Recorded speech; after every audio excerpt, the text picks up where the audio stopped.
This evening, the Ogle Airport has been officially renamed the Eugene F. Correa International Airport. Yesterday's fire in Kitty is believed to have been started by a mentally ill resident of the home. The Durban Park construction project will be ready in the coming days. TCL Guyana donates $1 million to Guy Expo. In the region, world-class singer Rihanna Fenty offers scholarships to Caribbean students. And internationally, Hillary Clinton addresses husband's infidelity.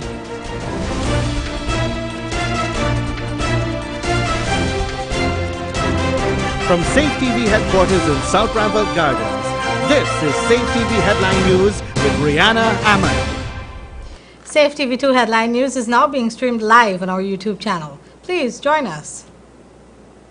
Mark Benchkop has heavily criticized the Commission of Inquiry into the prison unrest by calling it a farce. George Gonzalez has more in this story. Yesterday, social activist Mark Benchkop staged a one-man protest outside of the Ministry of Presidency's Department of Public Service. This was in response to the Camp Street Commission of Inquiry, which ended on Monday. He believes that the COI is a farce and a waste of taxpayers' money. I sat down with him to ask him why. Well, it's a farce because one would have expected that a criminal investigation would have been initiated from the start. It's unfortunate that there was no criminal investigation to find out exactly what transpired at that prison on the night. After the criminal investigation would have concluded, then you would have had sufficient time to have an inquiry into the conditions at the prison, and the purpose of the inquiry is obviously to reform the system, to make it better, not to cover up. Mr. Benchkop feels that he was not properly allowed to testify in the Commission of Inquiry. While he was asked to testify, he had refused because he was told that it was going to be in private and not on camera. He believes that he could have given valuable insight into the conditions of the prison. Because of my 5 years of experience there at the Camp Street prison, I understand almost everything that happens there, and I wanted to share my experience with the hope of reforming the system properly and not allowing this Commission of Inquiry to push anything under the rug. Because as a former prisoner, I speak on behalf of a lot of those prisoners there and those who would have served time for whatever reason. Additionally, he believes that the commission will not bring about adequate change considering that the members are too close to the issue. So if you have 3 individuals who are part of the problem, you cannot expect them to solve the problem. Each one of them would obviously try to cover up their side to make it look as though the judiciary was okay, the visiting committee was okay, and in the case with Mr. Erskine being a former director of prison, I don't know who suggested that he should have been there. He should not have. In fact, none of the 3 should have been there in this commission. They should have been independent individuals. And I say all of this, not that I have anything personal against any member of the commission. I think they are fine human beings. I don't have a problem with them from that angle. This is strictly from the commission's standpoint, the makeup of the commission. Rihanna, the Commission of Inquiry is meant to find the root cause of the disturbances at Camp Street. Benchkop, like many Guyanese, understands that the judicial and prison system as a whole needs to be rehabilitated in order to prevent a repeat of the tragedy at the prison. Only time will tell whether or not this change will actually come from the commission. Thanks, George. I'm sure all Guyana wants to see something meaningful come out of the inquiry. Thank you. The house fire in Kitty that was reported yesterday is believed to have been started by a mentally ill woman who lived at the residence. Primauti Chan, also known as Shanta, reportedly started a fire in her second-floor flat and immediately left the premises. The house was divided into 4 flats, with a family living in each one. 11 people in all were left homeless. Chan is the wife of the landlord of the property. As such, the tenants of the house and neighbors are furious at the landlord because he was aware of her mental instability for quite some time. But he refused to get her professional help. According to the tenants, this was not the first fire that Chan had started at the property. Several years ago, she started a fire which was quickly contained by the residents. The Ogle Airport has now been officially renamed the Eugene F. Correa International Airport. This was done last evening against the wishes of the private sector and some stakeholders of the airport. Find out more in this report. Eugene Francis Correa, who died over 50 years ago, was Guyana's first minister to hold responsibility for the aviation sector. He was also a well-respected pilot and one of the key stakeholders of the facility previously referred to as the Ogle International Airport. His contributions, particularly to Guyana's independence, was cited by President David Granger, who made the proposal for the facility to be renamed after the late Buxtonian. Eugene Correa was a nationalist. He had confidence in the capacity and the abilities of Guyanese. He supported self-government at a time when we were still a colony. He supported the appointment of Guyanese to fill executive positions in the public service.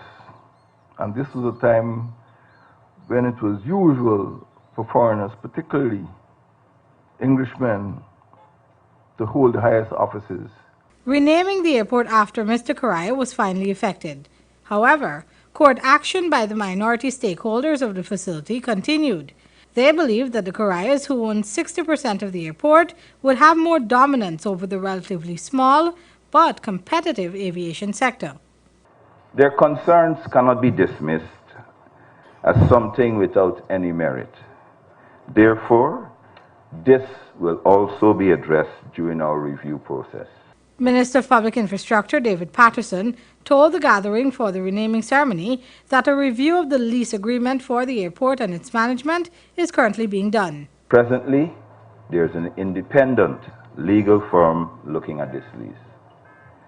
I give my firm assurance that this separate exercise will be done transparently, and the renaming of the airport will not affect the outcome or direction of government in this matter.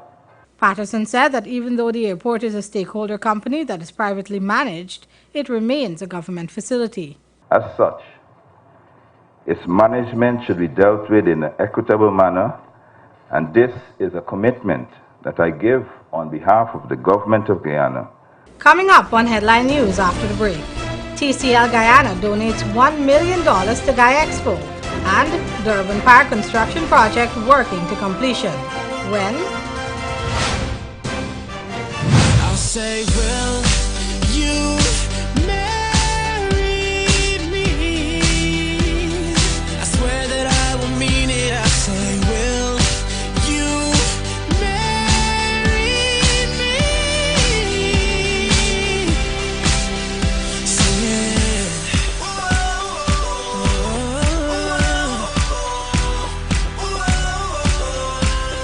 John Lewis Styles, simply different. With a distinctive flavor, palka ghee is made from 100% pure vegetable oil. This palka ghee is a delight when preparing sweetmeats and other dishes for healthy cooking with a rich buttery taste and aroma. It is used for religious purposes and is a principal fuel for burning. Palka ghee is light, pure, with a real ghee texture. Put your flags in the air. Put your rags in the air. Put your hats in the air. We celebrating 50 years, and we still growing. 50 years, and we still growing. 50 years, let's all come together. 50 years, and make Guyana better. Celebrate. Yes. Celebrate. Come on. Celebrate. It's our 50th anniversary.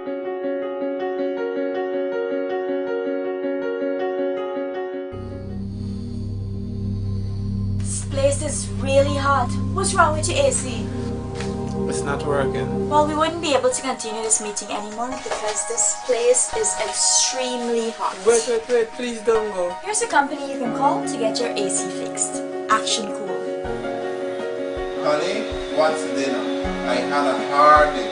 I'm sorry you had a hard day, but guess what, babes? I didn't cook today because the stove is not working. Having trouble at home or at the office? Then call the professionals at Action Cool. Our fully trained technical team have the skills and experience in repairs of all air-conditioned units, refrigerators, gas stoves, washing machines, and a whole lot more. For further information, visit us at 86 Hill and Princess Street, Mandela Avenue, Georgetown, or call us on telephone number 225-7867.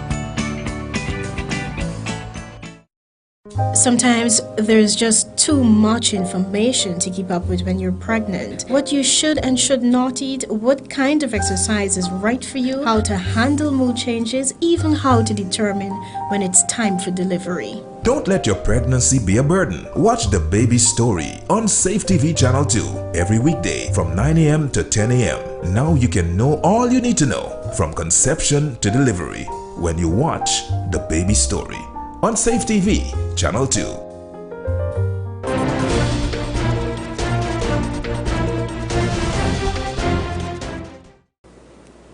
The Ministry of Business, in conjunction with the Guy Expo Planning Committee, held a press conference today.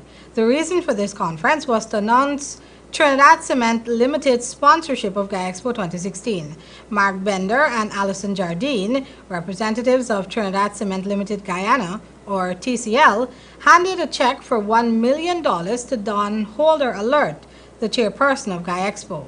Chairperson Holder Alert appreciated the last-minute donation to the Guy Expo committee and assured that it will be put to good use. The planners of the Durban Park construction project believe that the park will be ready in the coming days. Here's George Gonzalez with more. As the big day approaches, construction crews are working around the clock to ensure that the Durban Park Stadium will be completed in time for the 50th Independence Day celebrations. It is estimated that the main structure will be completed before the end of this week. What you see here now is the access road in the Durban Park area, and behind the VIP stand there's a VIP parking. Now behind the VIP parking there's also additional parking for the purposes of the committee. And what you have here now is a strip that the president will actually be parking here. He's going to walk into the VIP stand and also the flag raising. And when you continue along, this is really going to be the float parade, the Independence Float Parade.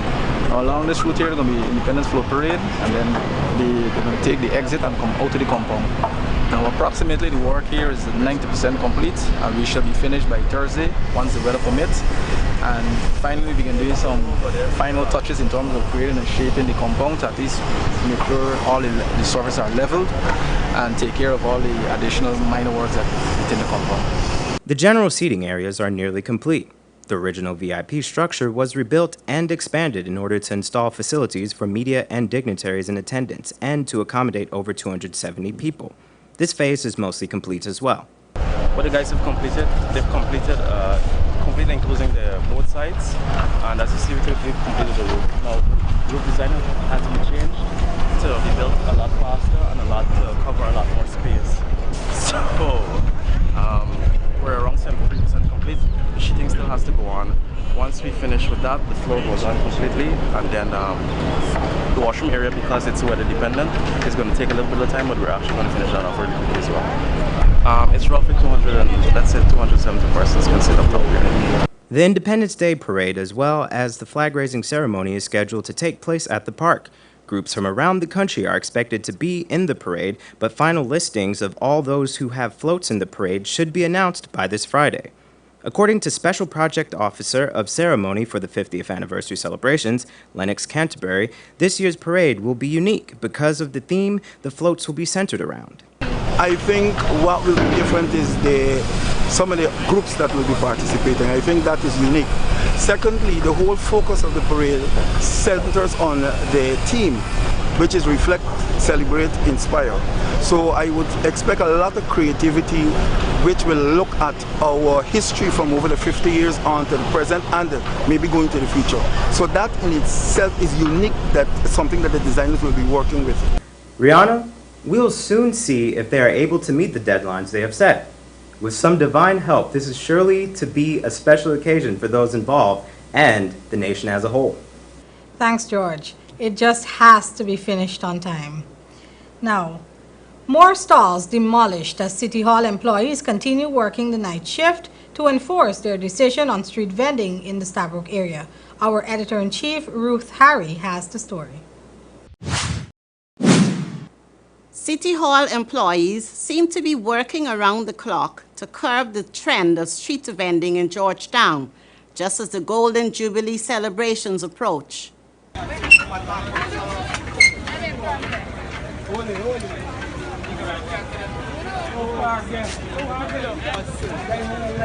Amid much criticism from onlookers, City Council workers late last evening made a series of stops around the Stabroek area, particularly in the vicinity of Water Street, destroying any structure that appeared to be supporting street vending.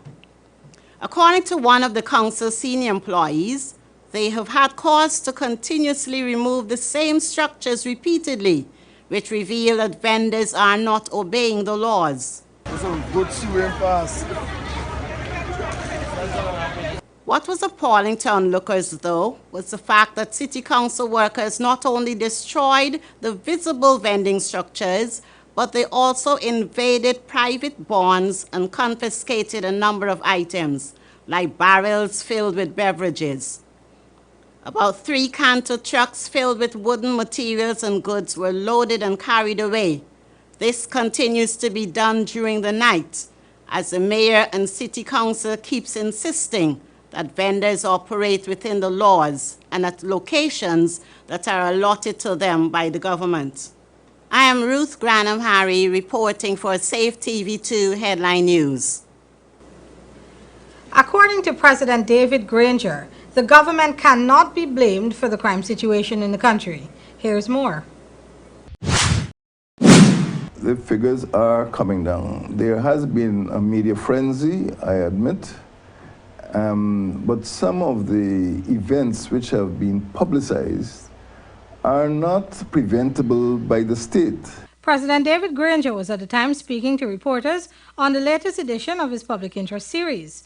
The head of state explained that while the figures are a bother, many of the executed crimes cannot be pinned on the government of the day. If a woman hires a hitman to kill her father, or if a man hires a hitman to kill his wife, these are interpersonal disputes which the state cannot be held responsible for. President Granger's comments came on the heels of criticisms from many on social media and the main opposition, People's Progressive Party Civic. The Commander-in-Chief of the Armed Forces believes, though, that crimes need to be categorized before fingers are pointed at the coalition government. If a security guard at the petrol station or at a hotel allows, persons to come in to conduct a robbery, it's difficult to blame the state, so what is the state doing about it? We can't check every marriage register to see, every birth certificate to see, the relationships between families.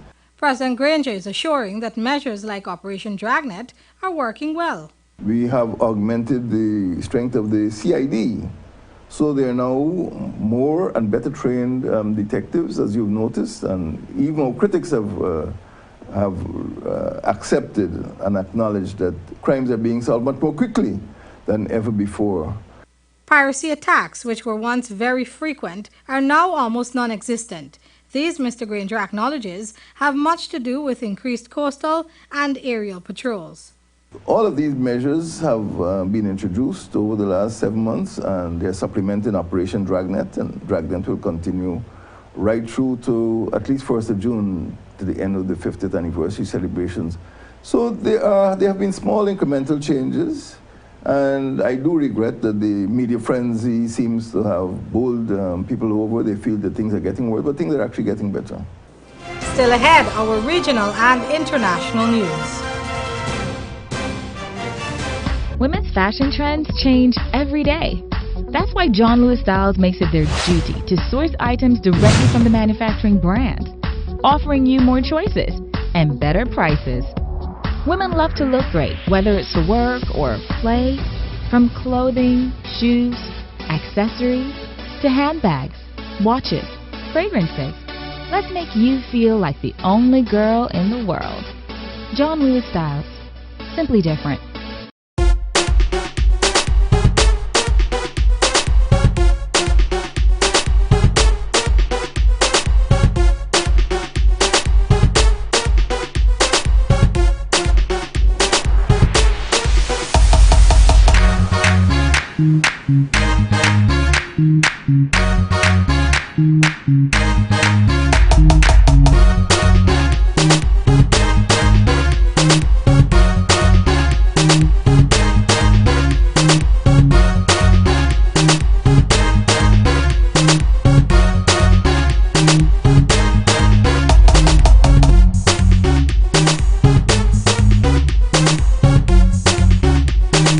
Seems like people will try just about anything to lose weight these days.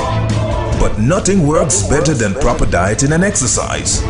So if you're guilty of eating the wrong foods, not finding time to exercise, or can't afford a gym, join Safetv Channel 2 for Body and Spirit. Aerobics workout with Dick Nunez. Hello, I'm Dick Nunez. Welcome to Body and Spirit Aerobics. Weekday mornings from 7 a.m. to 7:30 a.m. Don't hesitate. Act now, because your greatest wealth is your health.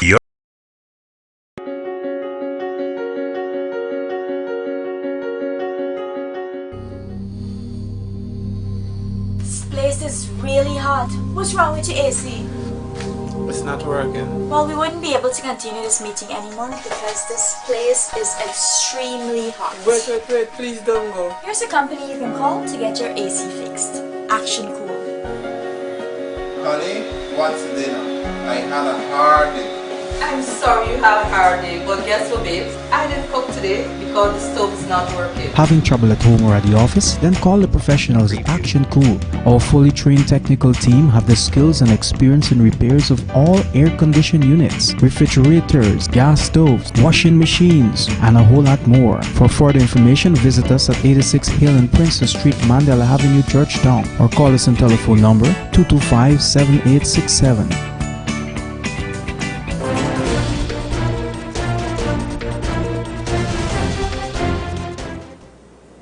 In news from the region now, international singing sensation Rihanna is staying true to her Caribbean roots by helping students from underdeveloped communities in a number of Caribbean countries with scholarships to study in the United States. The deadline for this year's inaugural scholarship is June 10.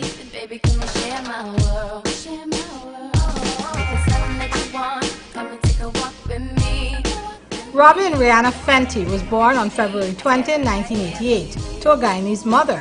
She is related to Alan Fenty, Guyanese folklorist, journalist, and host of Wake Up Guyana. Shine bright like a diamond. Fine light in the beautiful sea. I chose to be happy. In a media statement, Rihanna said that it was an honor to be able to give the gift of education to people. She further said that higher education would provide perspective, opportunities, and learning to a group of kids who really deserved it. And she was thrilled to be able to do that. Now internationally, CNN's Tom Foreman explains how Democratic frontrunner Hillary Clinton has addressed her husband's infidelity in the wake of GOP presumptive nominee Donald Trump's attacks. I did not have sexual relations with that woman, Miss Lewinsky. January 1998, Bill Clinton is furiously and falsely denying a sexual relationship with a White House intern. And one day later, First Lady Hillary Clinton blames not the president, but his political foes. The great story here, for anybody willing to find it and write about it and explain it, is this vast right-wing conspiracy that has been conspiring against my husband since the day he announced for president. In private conversations later, notes taken by a longtime friend say Hillary Clinton dismissed Lewinsky as a narcissistic Looney Tune. And while she called her husband's behavior grossly inappropriate, she said the affair was consensual and hinted it was spurred by the political pressure he faced. It was a lapse. To his credit, he tried to break it off, tried to pull away, but it was beyond his control. Earlier this year, campaigning at a church, Clinton appeared to talk about forgiving her husband. It is human nature to say, you're not wanted. We know what you've been doing. We know what you've been up to. You go sleep in the bed you made. But she never overtly and publicly addresses the scandal. And in her 2003 book, she says she defended the president because she believed him, erupting when he finally confessed. Gulping for air, I started crying and yelling at him. What do you mean? What are you saying? Why did you lie to me? Still, her handling of the matter is complicated. For example, when she says survivors of sexual assault have a right to be believed, her critics summon the names of women who have accused her husband of just that. Would you say that about Johnita Broderick, Kathleen Wiley, and or Paula Jones? Should we believe them as well? Well, I would say that everybody should be believed at first until they are disbelieved based on evidence. It is a heroic stand for some voters and hypocrisy for others. And that's Safetv 2 Headline News for this Tuesday evening. As we take our leave, we invite you to find Safetv 2 Headline News on Facebook and YouTube. You can also tune in tomorrow morning at 6:30 for a rebroadcast and in the evening at 7 o'clock for morning. For now, I'm Rihanna Ahmad signing out from your newscast.